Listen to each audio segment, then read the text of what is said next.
How would you feel if your property tax bill here in Massachusetts was over $24,000 today?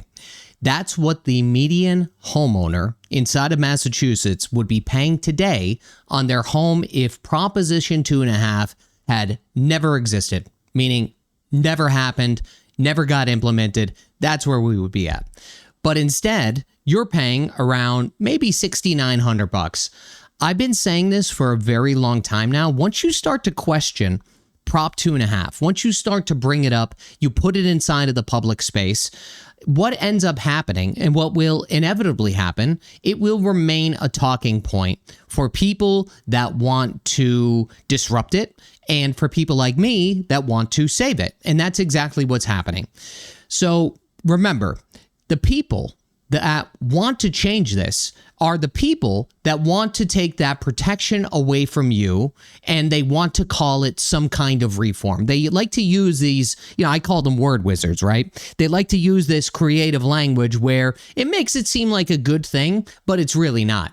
Now, maybe you don't even live in Massachusetts yet. Maybe you don't even know what Proposition 2.5 is, and you're thinking about relocating your family here. Well, you should.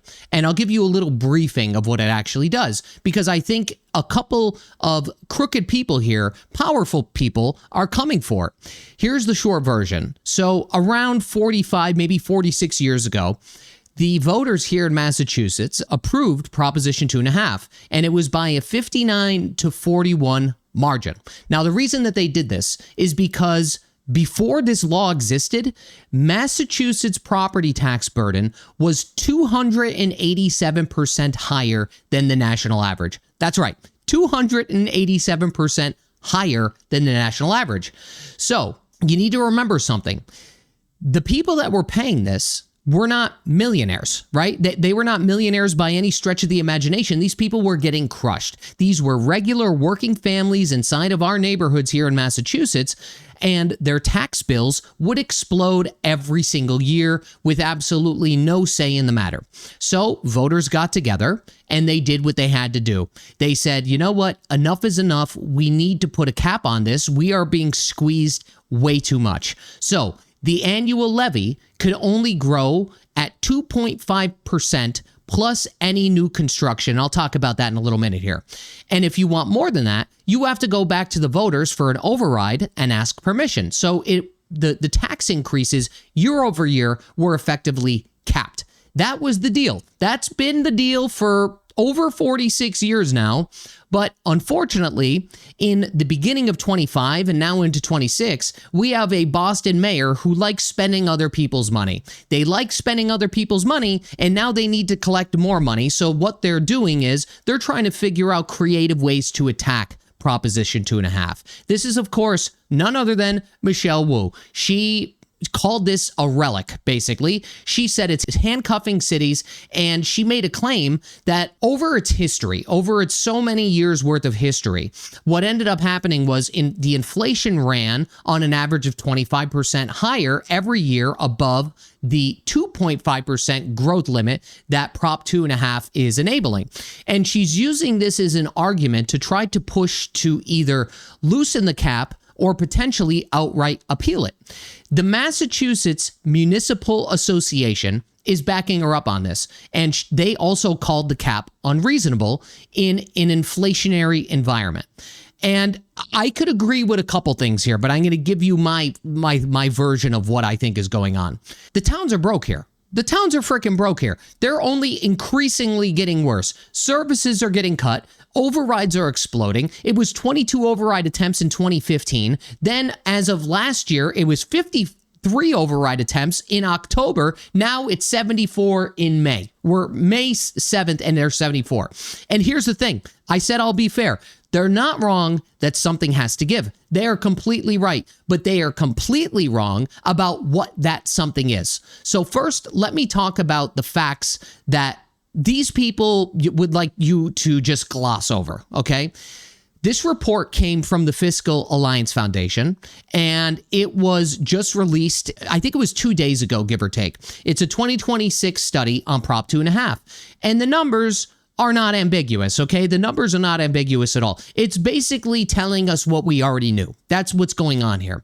The statewide average effective tax rate on all property has dropped from 3.64% in 1982 to 1.19% as of today.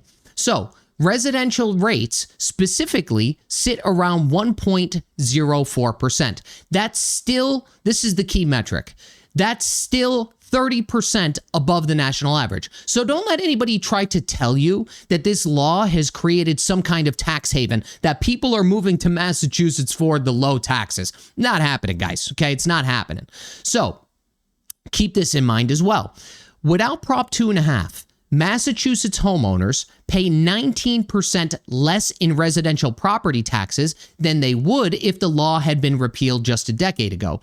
22% less than if it had never existed at all. So, what does that mean? Basically, on the median single-family home, that's a savings at around maybe about $1,600 a year in real savings. Now, over the course of 10 years, even if you were to adjust this for inflation, savings on your, again, median home would almost be $8,000. It's like $7,750 or something like that. I think that's what it said in the report. Somewhere around those numbers.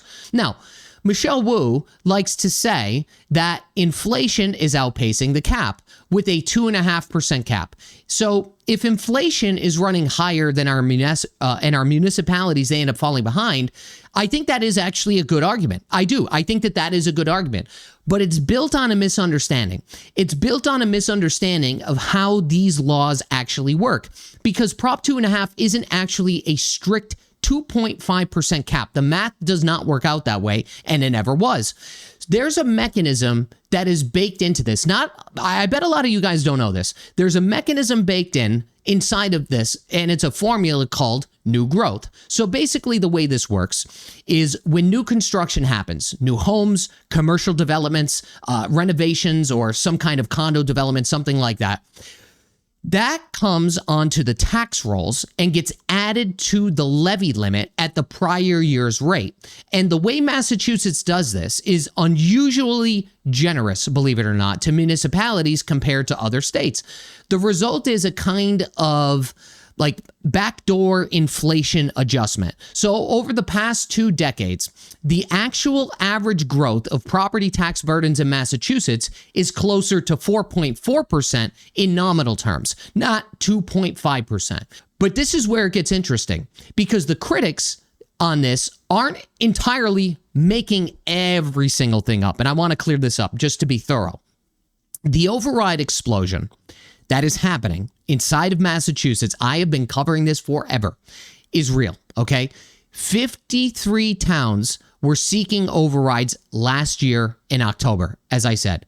That was up from 22 in 2015. That is a 70% surge in less than a decade. And we are already up to 74 based on the most recent data that I looked at in 2026. So again, 53 to 54 in October of last year to 74 as of May 7th of this year.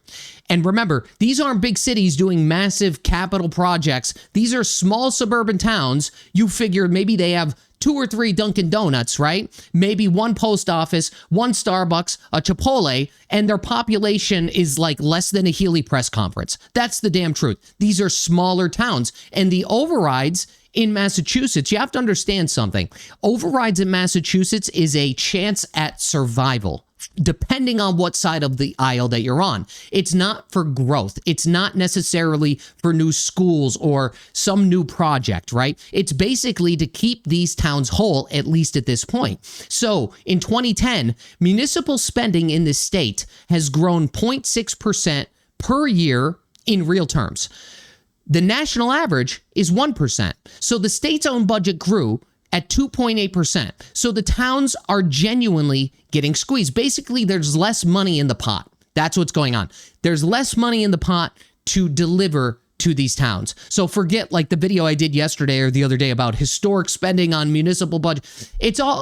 It's historic in Massachusetts terms, but not in the rest of the country, if that makes sense. So this is the thing that nobody on Beacon Hill wants to actually address or answer honestly, which is Is the problem really Prop 2.5, or is the problem that the state is starving its own municipalities while blaming the one law that protects homeowners from footing the entire bill? See, what's happening here is that the state likes to play with other people's money, and then what they like to do is they like to impose taxes like a paint tax or a candy tax or a frickin' rain tax or something like that, or remove Prop 2.5 so they can make themselves whole. That's what's going on here. And I've been hammering this a while, okay? But this is what really happens when you look at the state aid numbers. They don't tell you the whole entire story. When you adjust for unrestricted government aid for inflation, it's down by 25% since 2002. So a quarter of a century, Massachusetts, these municipalities have been hemorrhaging money that is not being delivered to them. Massachusetts provides local aid at around $1,673 per person. The national average is $2,118. That's a $445 per person gap. If you multiply that over the course of all of the people in Massachusetts, let's say 7 million people, now you're looking at over $3 billion that Massachusetts municipalities are not getting that their peers in other states get as a matter of fact. What would your municipality that needs an override, what could they do with millions upon millions of more money? Think about it. They could do a lot, right? Maybe they can't put up a new building or something like that, but maybe your roads could be paved. Maybe your police officers and school teachers could be paid, and the firemen and firewomen could be paid, right? That's the truth. Massachusetts ranks 39th in the country for the share of local revenue coming from state aid. 26% versus the national average of 31%. Vermont sends back 37%. New Hampshire hits 32% without even having an income tax. So let's be honest here. Let's have an honest conversation here about what the hell is actually happening. The state has one of the biggest and largest budgets in its history under Maura Healey.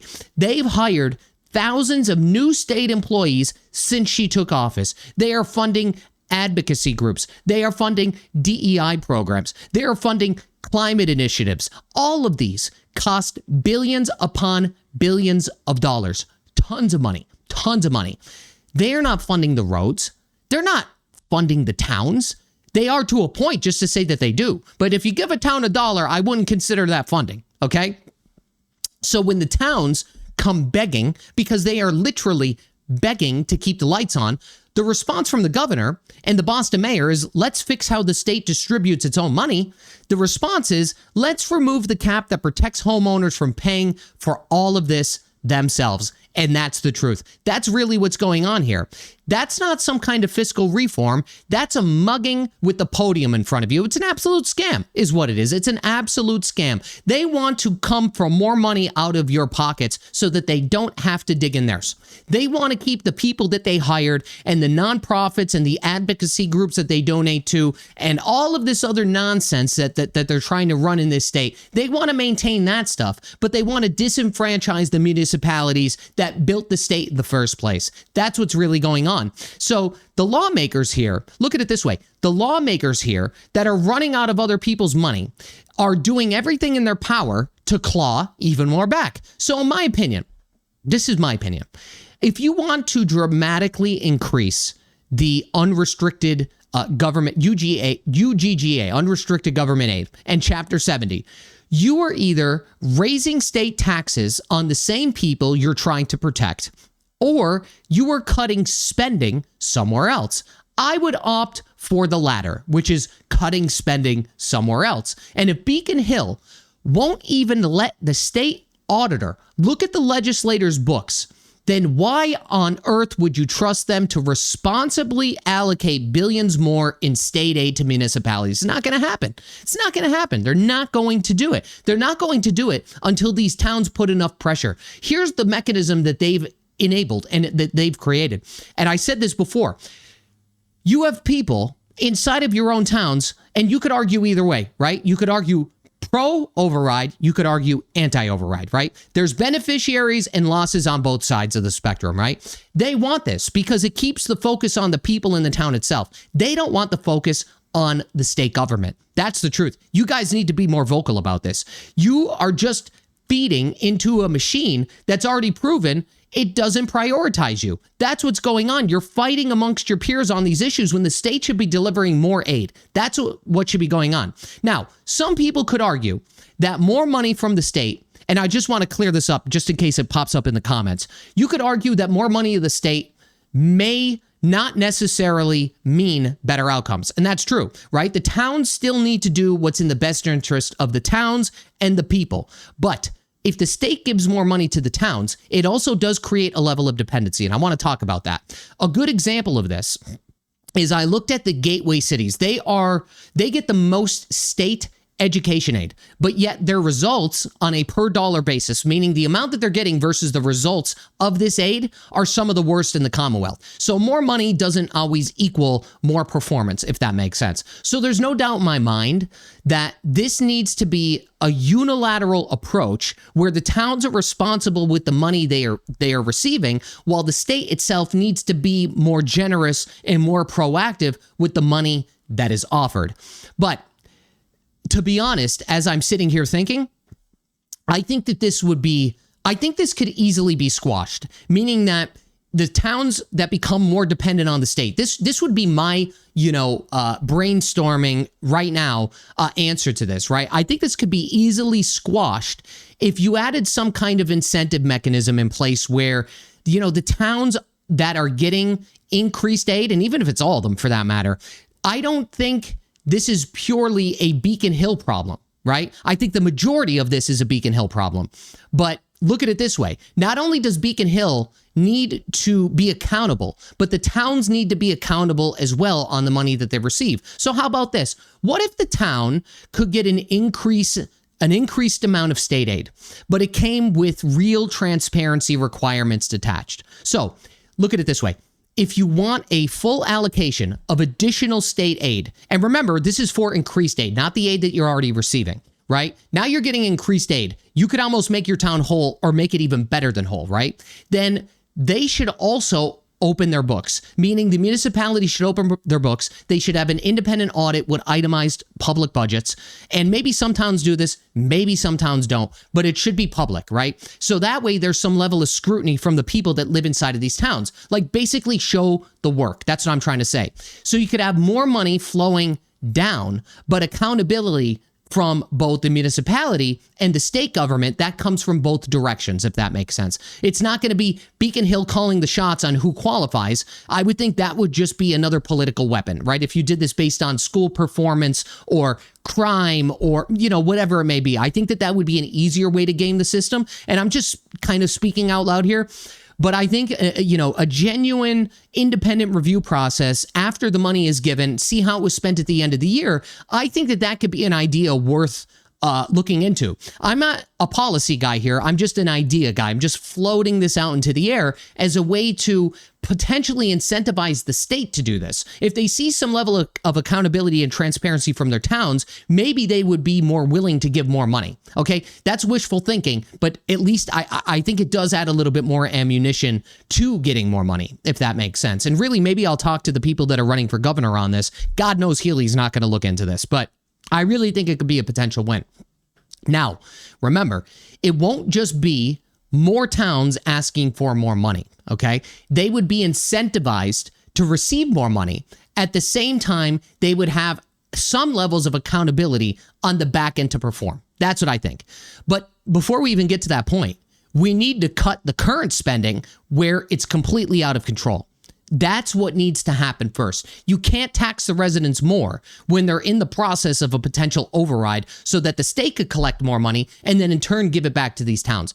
That can't happen, right? What needs to happen is the state needs to tighten their belt. The state needs to look at their own budget and they need to look into areas where they are spending egregiously. This is one of the reasons why I think we are not getting the audit. I hate to beat the drum on this, but I think this is solely one of the reasons. When you have all of these towns that are looking for overrides and it's only increasing and the amount of overrides are increasing year over year at large rates, clearly there's a problem. We're not talking a one-off or two-off or three-off town here. So I think that what I just proposed could potentially be a win-win situation. But ultimately, these towns need help. And Healy isn't coming to save you. That's the truth. Healy isn't coming to save you. The only thing that they've ever talked about is reforming Prop 2.5 or doing the, I forget what it was called, where your town, they give you an option where your town could increase meal taxes and stuff like that. Like, I've said this before, I'll say it again. They want to give the towns ammunition to charge their people more money so that the state takes responsibility off of themselves for performing on a even national basis of government aid back to the towns. That's the honest to God truth. I don't know any way how you could see it any other way. But anyway, this was a great report. Mass Fiscal, they always do a great job. Fiscal Alliance as well. And I'll see you on the next video. Think about what I said, though. I think I might run this by some of the people in government. May not be a perfect solution, right? But I know that there needs to be accountability and transparency for both sides for them to operate, in a uniform manner. That's it.